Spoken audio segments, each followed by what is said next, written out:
Bismillahirrahmanirrahim. Assalamualaikum warahmatullahi wabarakatuh.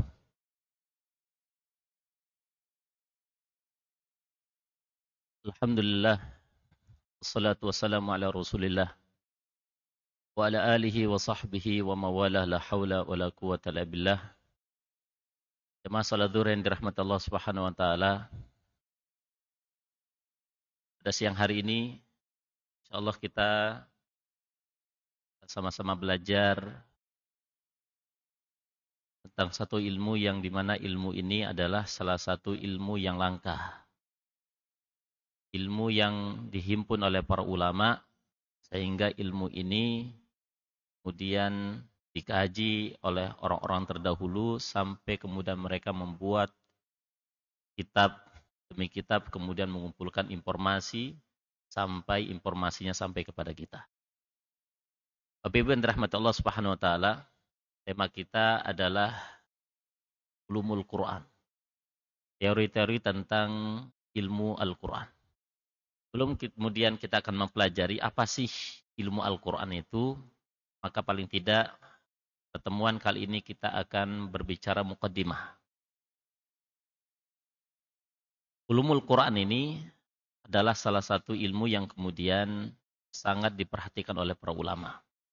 Karena yang kita pelajari ini adalah Al-Quran, termasuk kitab Samawiyah. Kitab Samawiyah itu adalah kitab-kitab langit. Bapak Ibu, sebelum kita membahas mungkin di antara kita, kalau ditanya kira-kira apa kitab Samawiyah itu? Jawabannya apa kira-kira Bapak Ibu? Kitab Samawi itu apa kira-kira? Hah? Kitab Samawi. Kira-kira apa, Pak? Boleh di googling nggak apa-apa. Bebas saja. Kitab itu artinya kitab ya. Ya. Samawi artinya sama, artinya langit. Berarti kalau digabung kitab Samawiyah atau Kutubus Samawiyah artinya kitab-kitab langit. Baik, pertanyaan yang kedua. Berapa kitab langit itu Bapak Ibu? Berapa? Ada? Taurat, Zabur, Injil, Al-Quran. Berapa jumlahnya? Berapa jumlahnya? Berapa? 104. Berapa jumlahnya? 104. 4 berbentuk kitab. Kitab itu artinya sudah ada bundelan. Seperti Zabur, Taurat, Injil, Quran. Yang tidak terbundalkan atau tidak dalam bentuk kitab, itu namanya suhuf. Ya. Sahifah jamannya suhuf. Ya. Jumlahnya ada 100. Pertanyaannya, pertanyaan ketiganya Pak. Kepada siapa dibagi? Kalau kitab Taurat kepada siapa? Nabi Musa. Zabur, Daud. Injil, Isa. Quran. Nah, pertanyaannya suhuf itu, yang 100 itu dibagi ke siapa? Para nabi. Oke. Saya sebutkan Bapak Ibu. Suhuf 50 suhuf, 50 lembar dikasih kepada anaknya Nabi Adam. Setelah Nabi Adam terbunuhnya anaknya, salah satunya adalah di antara Qabil dan Habil. Maka Allah turunkan anak keturunan Nabi Adam setelah pasca pembunuhan, namanya diangkat menjadi nabi, namanya Nabi Sis. Maka gelarnya disebut dengan hikmatullah. Dikasih 50. Bisa berapa? Bisa 50. Setelah Nabi Sis itu ada Nabi. Nabi siapa? Nabi Idris. Idris dikasih 30. Bisa berapa? 20. Disebutkan dalam Al-Quran suhufi Ibrahim wa Musa. Ternyata Nabi Ibrahim mendapatkan 10 suhuf. 10 lembaran. Kemudian Nabi Musa sebelum mendapatkan Taurat mendapatkan 10. Maka itulah ayat yang sering kita baca, yang sering dibaca oleh para imam, ya, terutama di setiap hari Jumat, bacanya apa? Sabbihisma rabbikal a'la. Atau sabbihisma rabbikal a'li. Oke. Bapak Ibu, kemudian diturunkan kitab-kitab itu kepada para nabi yang kita sebut tadi. Muncul pertanyaan kembali. Berapa nabi yang Allah utus di muka bumi? Dan berapa rasul yang Allah utus di muka bumi? Dan pertanyaan berikutnya, apa perbedaan nabi dan rasul? Oke, Bapak Ibu. Kalau ditanya, rasul itu ada berapa? Hah? Oke, kita jawab sama-sama ya. Ada seorang sahabat datang pada Nabi Sallallahu Alaihi Wasallam bernama Abu Dzar Al-Ghifari. Datang pada Nabi Sallallahu Alaihi Wasallam kemudian bertanya, ya Rasulullah, berapa jumlah Rasul dan berapa jumlah Nabi? Nabi Sallallahu Alaihi Wasallam menyebutkan satu persatu. Nabi jumlahnya 124.000. Wa fi riwayatun ukhra ada 120.000. Ya. Berarti banyak atau sedikit, Pak? Banyak. Rasul itu kata Nabi sallallahu alaihi wasallam ada 315. Ada yang kemudian diceritakan dalam Al-Qur'an dan ada yang tidak terungkap namanya. Itulah yang disampaikan Quran, ada yang disebut namanya dan ada yang dikisahkan dan ada juga yang tidak dikisahkan. Dari 115 nabi dan rasul yang Allah utus itu kemudian ada yang wajib diimani dan itu ada dalam Al-Quran. Ada berapa? Ada 25. 25 itu dari nabi siapa, Pak? Adam atau Adam? Kalau kita bilang Adam, itu artinya tidak ada. Kalau Adamun, itu artinya hitam. Kita ini yang mana, Pak? Adam atau Adam? Adam. Oke. Saya kebetulan punya kajian tentang kisah dan peradaban. Kita kisahkan dulu, Pak, sebelum nanti bicara tentang kitab-kitab samawi. Nabi yang Allah utus yang wajib diimani berdasarkan hadis Jibril. Ketika Nabi sallallahu alaihi wasallam didatangi oleh malaikat Jibril, ketika Nabi sallallahu alaihi wasallam berada di majelis, fa asnada rukbatayhi ila rukbatayhi. Kan itu hadisnya, Pak. Ya. Fa wada kaffayhi ala fakhidayhi. Malaikat Jibril itu menyandarkan lututnya ke lutut Nabi dan menaruh kedua tangannya di paha Nabi. Kemudian berkata, ya Muhammad, akhbirni anil iman. Akhbirni anil Islam. Akhbirni anil ihsan. Dan kemudian bertanya mati sa'ah dan kapan hari kiamat dan sebagainya. Dari hadis ini kata para ulama dapat kita ngambil kesimpulan bahwasanya guru dan murid itu tidak boleh jauh-jauh kalau ngaji, Pak. Sebagaimana ngaji Nabi kepada Jibril. Bertatap-tatapan, dengkul ketemu dengkul, bahkan tangannya malaikat Jibril diletakkan di paha Nabi.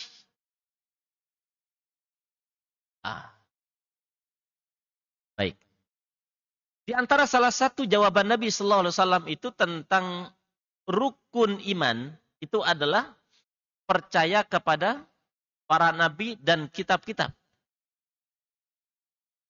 Nabi yang dimaksud dalam Al-Quran yang 25 yang harus diyakini itu mulai dari Nabi Adam. Kemudian Nabi Idris. Kemudian Nabi Nuh alaihi salatu wassalam. Bapak Ibu, Nabi Nuh ini menarik. Nabi Nuh ini, inni da'autu qawmi laylan wa nahara falam yazidhum du'ai illa firara. Berdakwah siang dan malam. Tapi yang followersnya hanya sedikit saja. Oke, kalau kita buat apa IG sekarang, Pak. Itu ya followersnya ada 83 aja. Padahal udah lama buatnya. Nah, itu kira-kira model-model Nabi Nuh itu, Pak. Ya. Ya, kalau yang cepat itu model Nabi Muhammad. Ya. Baru buat apa? Apa namanya? TikTok udah banyak followersnya. Inni da'autu qaumi lailan wa nahar. Falam yazidhum du'ai illa firar. Dan terungkap dalam catatan sejarah 950 tahun Nabi Nuh kemudian hidup dan berdakwah yang kemudian hanya beberapa gelintir saja yang kemudian beriman. Dan dalam catatan sejarah Nabi Nuh ini kemudian berdakwah di Babilonia. Babilonia di mana, Pak? Irak. Disebut dengan bangsa Babel. Saya kemarin ngisi pengajian di Babelan. Berkisah tentang Nabi Nuh. Langsung dia bilang, Ustadz jangan-jangan orang Babelan ini diambil dari kata Babel. Ada orang Babelan di sini, Pak. Ya. Bapak Ibu, Nabi Nuh ini memiliki beberapa anak. Anak yang paling familiar itu adalah namanya Sem.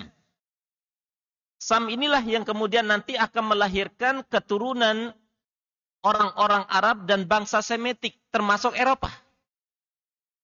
Agamanya 3. Yahudi, Nasara, Islam. Kemudian yang kedua ada bangsa Yafis. Bangsa Yapetik. Anaknya Nabi Nuh. Yafis. Yafis ini dulu tinggalnya di atas pergunungan. Dan wujudnya hari ini adalah keturunannya Qaumun Atraq. Bangsa Turki dan serumpun dengannya. Mongolia. Dan termasuk negara-negara yang beraliran Tantan di akhir negaranya. Mana itu, Pak?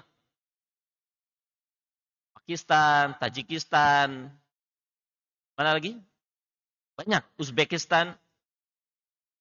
Ya. Dan lain-lain. Dan termasuk serumpun dengannya adalah sepupunya adalah Cina.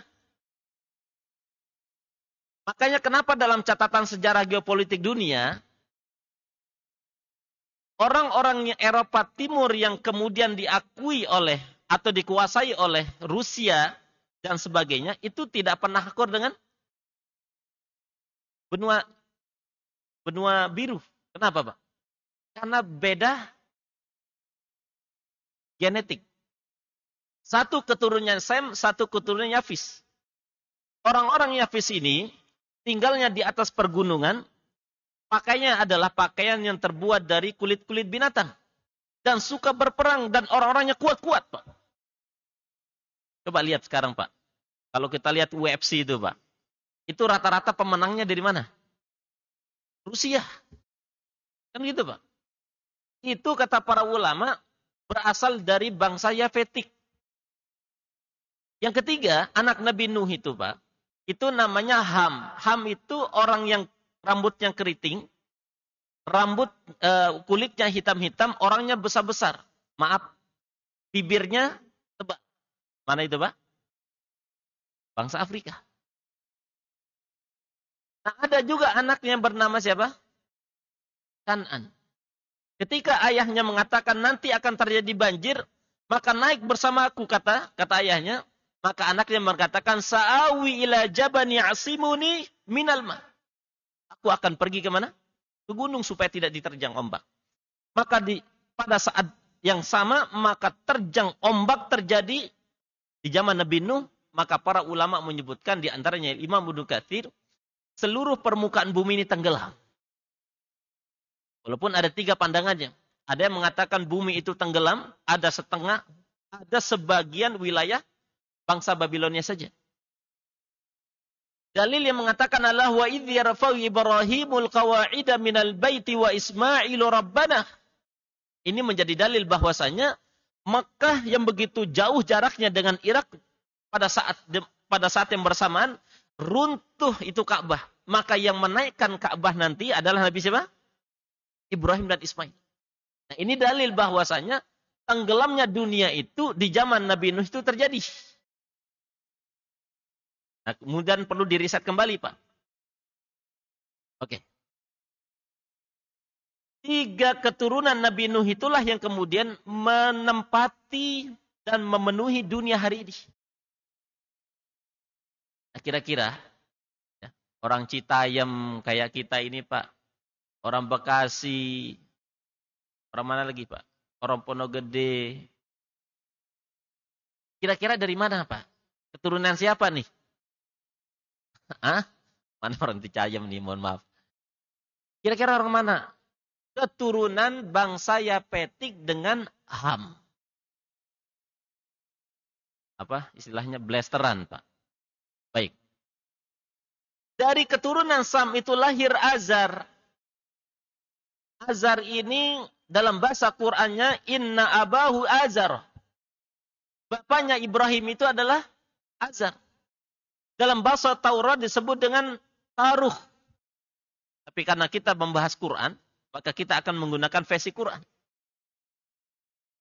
Azar ini memiliki 3 anak. Anak pertama namanya Nahur.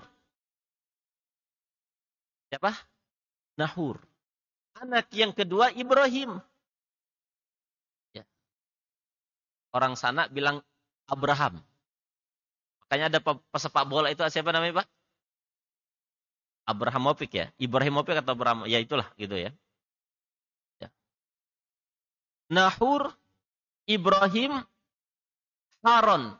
Haron inilah nanti memiliki anak namanya Nabi Lut.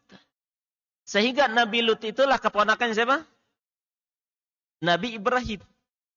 Dari sini kisah kitab Samawi itu Pak. Maka para ulama menyebutkan tidak ada kitab Samawi.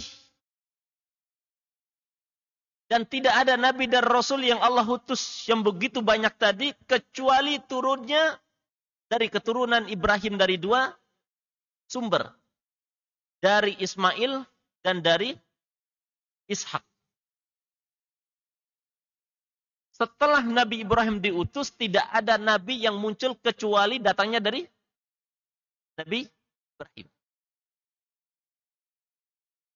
Nah, Ibrahim ini Bapak Ibu, ya, singkatnya memiliki istri namanya Sarah. Berhadap-hadapan pada waktu itu di bangsa Babilonia, di negeri Irak dengan seorang raja yang zalim. Sehingga Imam Ibnu Mujahid mengatakan tidak ada raja yang pernah menguasai dunia kecuali 4 orang. Fir'aun hanya menguasai tanah Mesir, Pak. Tapi ini pernah menguasai dunia. 4 orang ini. 2 kafir, 2 muslim. Kafir yang pertama yaitu Namrud. Di zaman Nabi siapa? Di zaman Nabi Ibrahim. Kafir yang kedua yaitu Bukhtun Nasr. Di zaman Nabi Yahya, di zaman Nabi Zakaria, dan termasuk Nabi Isa. Dialah orang yang pertama kali datang dari Romawi, yang kemudian membumi, hanguskan bumi Palestina. Siapa namanya? Bukhtun Nasr. Gara-gara dapat berita Nabi Zakaria dipenggal perutnya, dibelah menjadi 2. Nabi Yahya kemudian dipotong lehernya. Dan Nabi Isa kemudian diburu. Maka di bumi hanguskan orang-orang Bani Israel tidak lebih dari 70.000. Oke.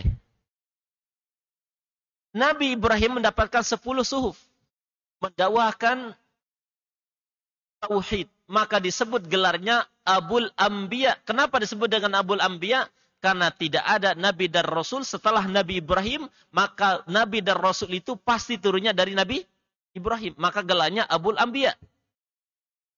Maka di antara gelar yang berikutnya Hanifah. Hanif, orangnya lurus.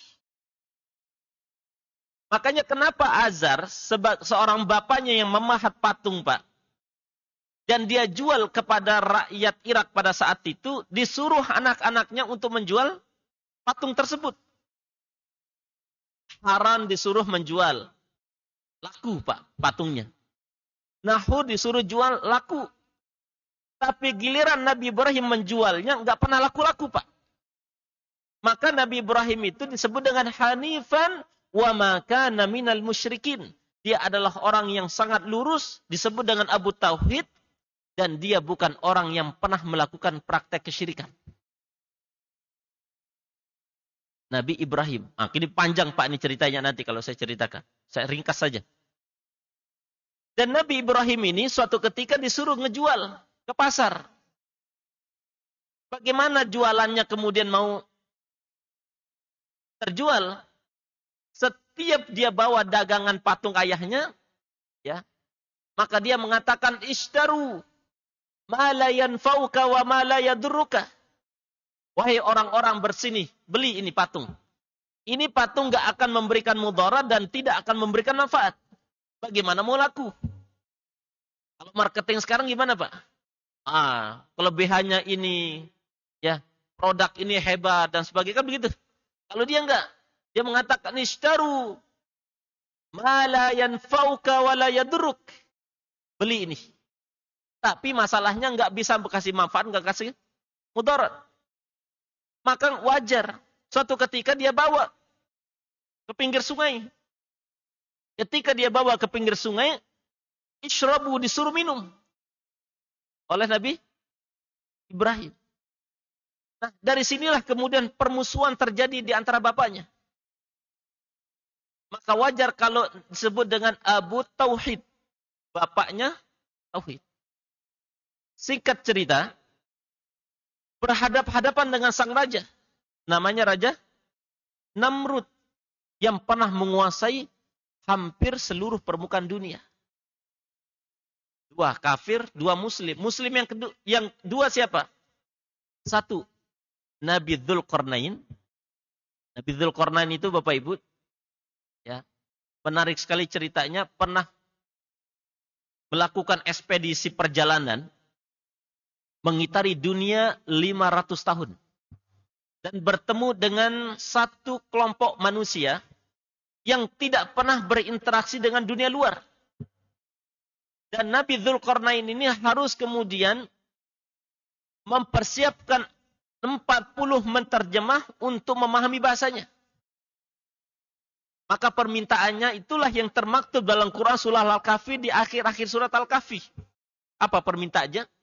Buatkan kami tembok wahai Dzulqarnain yang memisahkan kami antara bangsa kami dengan orang-orang Ma'jud wa Ma'jud. Ya'jud wa Ma'jud. Dan kata para ulama tafsir ketika mengkisahkan tentang kisah ini, lokasi itu berada di wilayah Eropa sebelah timur. Ada yang mengatakan di Georgia. Ada yang mengatakan wilayah yang pernah dikuasai oleh Rusia. Dulu namanya apa Pak? Uni Soviet ya. Yang kedua, yaitu Nabi Sulaiman alaihi salatu wassalam. Dari sini kemudian Nabi Ibrahim ini kemudian berdakwah kepada Namrud. Sampai Nabi Ibrahim kemudian dilempar. Kemana Pak? Ke api. Maka api itu diperintahkan untuk dingin. Maka selepas kemudian berdakwah di Babilonia, Nabi Ibrahim ini pergi ke mana? Ke Palestina. Berdakwah di Palestina, kemudian pergi ke Mesir.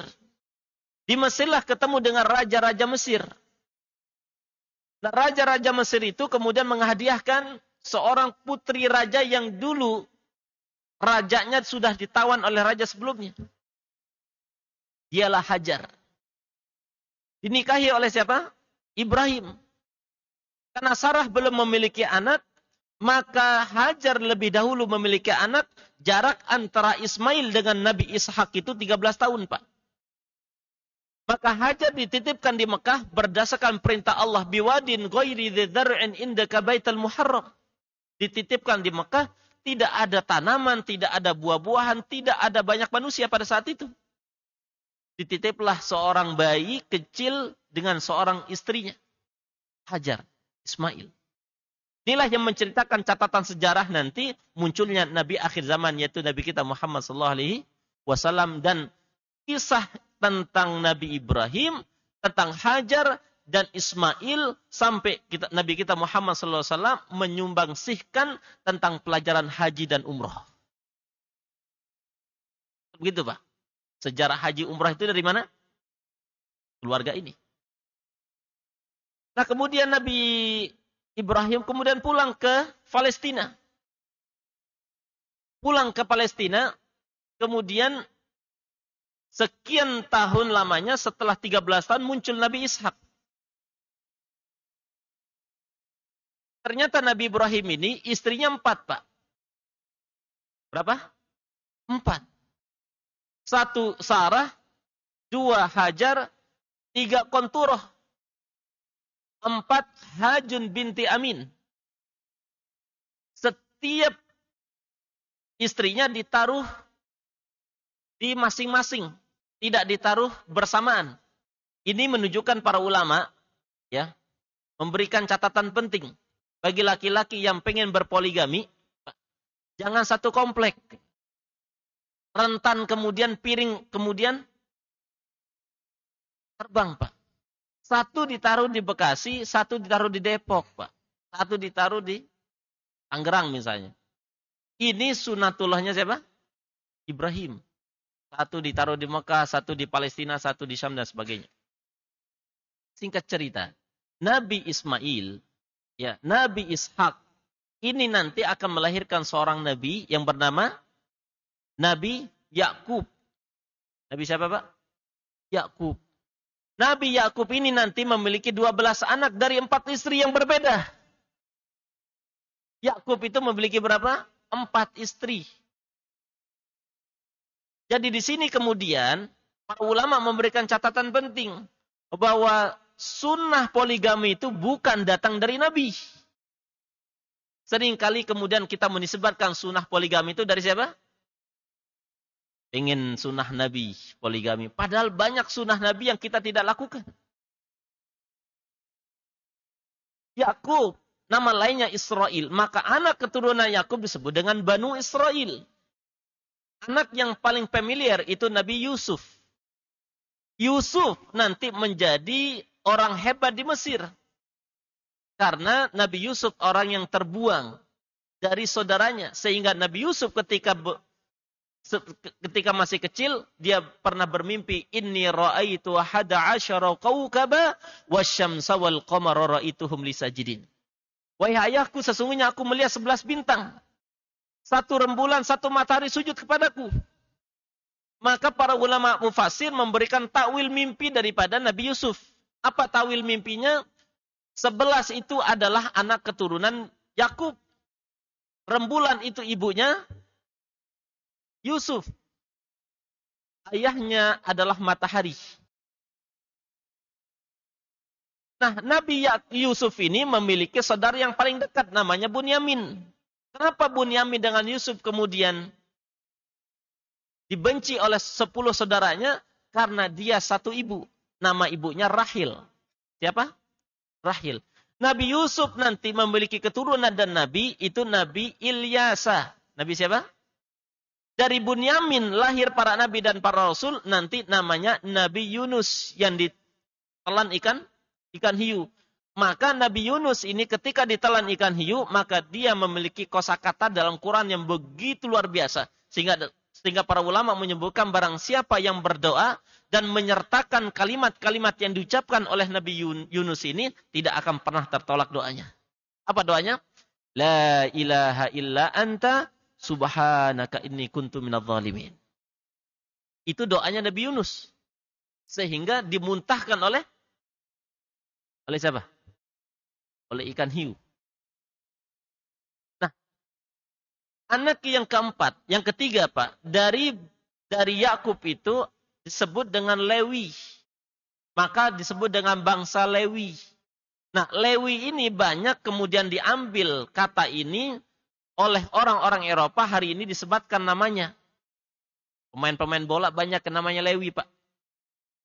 Pemain Barcelona nomor punggung 9 itu siapa nama, Pak? Orang Barca ada nggak sini, Pak? Lewandowski siapa itu, Pak? Nah, itu Lewi. Lewandowski. Nah, dari Lewi ini muncul nanti para nabi dan rasul tiga. Nabi Musa yang mendapatkan sebelum mendapatkan Taurat 10 suhuf yang didapatkan pertama. Baru ketika mendapatkan suhuf, baru kemudian mendapatkan Taurat di mana? Di antara Bukit Sinai. Sinai itu di mana, Pak? Sinai itu di Mesir. Antara Mesir dengan ya, antara Mesir dengan Sinai, ya, dengan Saudi, Pak. Ya. Dan disitulah mendapatkan Taurat. Maka bahasanya adalah wakatab dan alwah. Dan kami telah catat bagi Nabi Musa itu alwah. Itu maksudnya Taurat. Maka satu-satunya kitab yang kemudian ditulis Allah, langsung datang dari langit, itu Taurat yang berbentuk kitab, Pak. Langsung turun. Makanya tidak ada Nabi dan Rasul yang menghafal kitab Taurat kecuali dua Nabi. Pertama, Nabi siapa? Nabi Musa sendiri. Dan kedua Nabi Uzair. Dan tidak ada Nabi setelahnya menghafal itu, Pak. Makanya kalau mau berdakwah kitab Taurat harus dibawa itu kitabnya, Pak. Makanya kenapa Bani Israel dulu linglung, tidak punya orang yang kemudian mengajarkannya, karena kitab Tauratnya kemudian hancur. Yang menghafalnya adalah kitab Nabi Uzair. Nabi Uzair ini diceritakan Al-Quran 100 tahun ditidurkan Allah. Ya. Maka tidur itu ya padanannya adalah, atau ada yang mengatakan ya kematian itu akhun naumi. Saudaranya tidur itu mati. Ya, makanya kalau kita berdoa baru bangun tidur itu apa, Pak? Doanya Alhamdulillahilladzi ahyana ba'dama amatana wa ilaihin nusyur. Makanya orang yang tidur itu kata Nabi sesungguhnya dia ya diambil sejenak apanya? Ruhnya. Jadi dimatikan. Makanya orang yang tidur itu disebut dengan akhul maut. Tidur itu akhul maut. Saudaranya kematian itu tidur. Nah,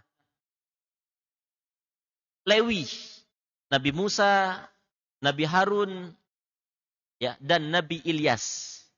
Bukan Ilyasa, tapi Nabi Ilyas. Kemudian nanti yang keempat, ya, yang paling banyak Nabi dan Rasul itu dari orang ini, Pak. Siapa itu?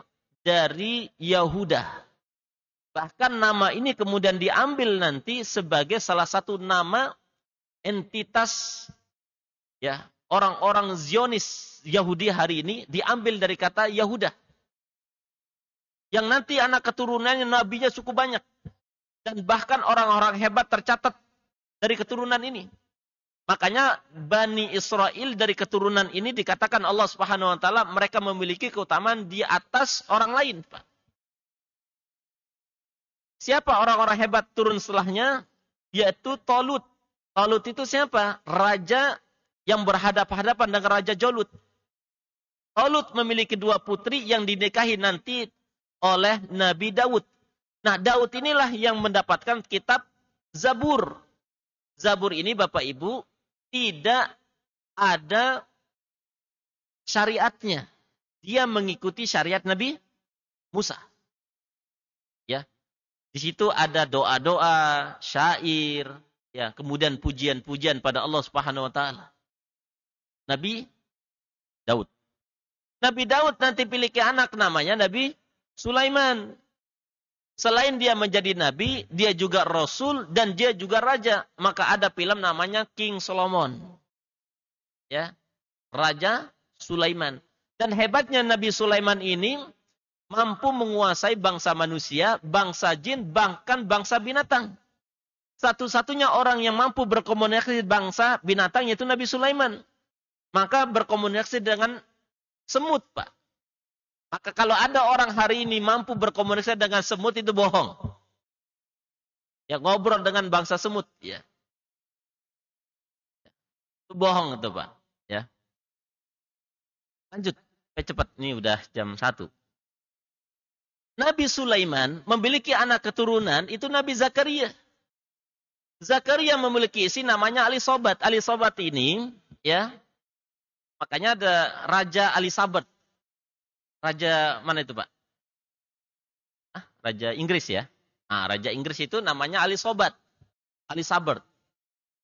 Zakaria memiliki istri namanya Alisobat. Disebutkan oleh Al-Quran, ya, wasta'ala ar-ra'syu syaiba, sampai memutih rambutnya, belum punya anak, Pak. Berdoa pada Allah. Dalam catatan sejarahnya, Zakaria memiliki usia 100 tahun, Alisabat 90 tahun. Dalam hitung-hitungan manusia ini orang nggak punya anak.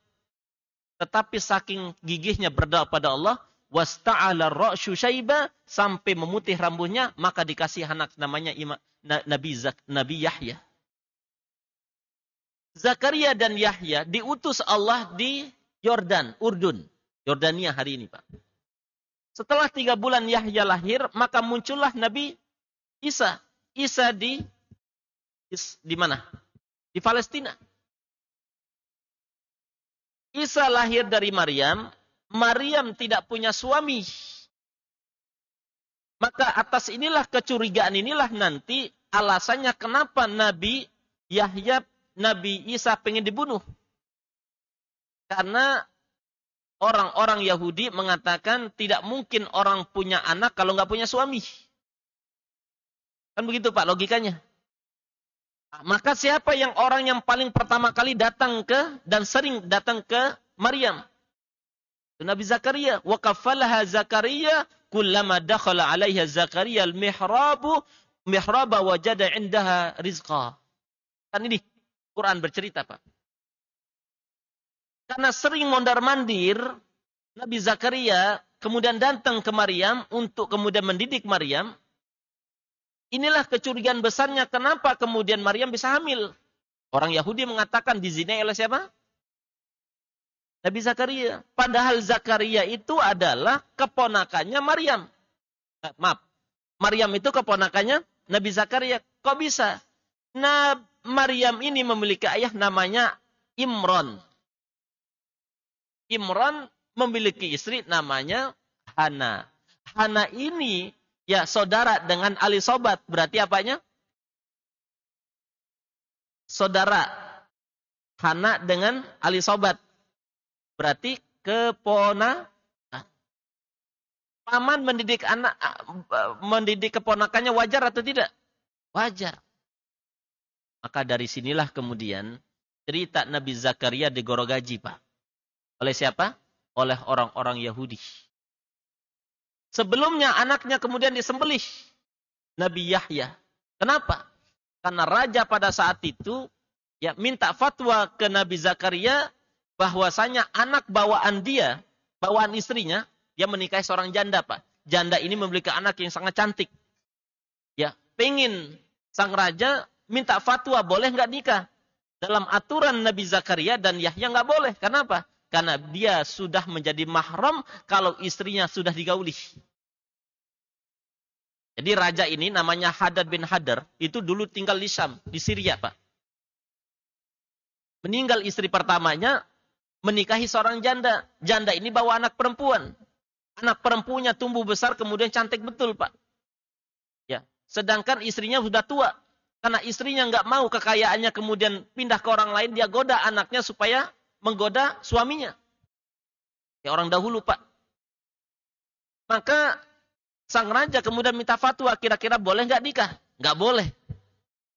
Kata Zakaria. Ditanya kepada anaknya Yahya, nggak boleh. Kenapa? Karena masih mahram. Singkat cerita, itulah alasan kenapa disembelih. Nah, Nabi Yahya, Zakaria disembelih. Maka muncullah nanti Bukhtun Nasr yang kemudian dari Romawi datang ke Palestina membumi hanguskan karena Nabi dan Rasul di situ sudah terbunuh. Bapak Ibu, terakhir adalah Nabi Isa mendapatkan Injil. Setelah Nabi Isa 750 tahun tidak ada Nabi dan Rasul kecuali Nabi Muhammad sallallahu alaihi wasallam. Nah, dari kisah para nabi dan para rasul itu lahirlah Kutubus Samawiyah, kitab-kitab langit. Kitab langit itu ada berapa, Pak? Ada 104. 4 berbentuk kitab, 100 berbentuk suhuf. Ah, jadi karena waktu sudah jam 1, Pak ya. Ini kalau kita berkisah ini nggak akan habis-habisnya. Ya, nanti kita akan masuk ke Taurat, ya isinya apa, Zabur isinya apa, Injil isinya apa, baru Quran, ya. Ini mungkin mukaddimahnya bisa 3-4 kali, Pak. Baru kemudian masuk materi. Ya, mudah-mudahan bermanfaat, ya. Saya kira tidak ada pertanyaan, insya Allah sudah hafal semua, Pak ya. Ya, mudah hafal semua. Ya, mudah-mudahan nanti anak keturunan kita seperti Nabi Ibrahim, Pak. Makanya baca doa ini, Pak, nanti saya kasih doanya. Doa Nabi Ibrahim itu apa? Untuk menutup halaqah kita. Rabbana wab'ats fihim rasulan minhum yatlu 'alaihim ayatika wa yu'allimuhumul kitaba wal hikmah wa yuzakkihim innaka antal azizul hakim. Nabi Ibrahim, Pak, berdoa setelah merapikan tembok dan dinding Ka'bah, langsung berdoa, Rabbana wab'ats fihim rasulan minhum. Ya Allah, utuslah seorang rasul. Ingat, bukan rasul, tapi seorang rasul dari bumi Mekah ini.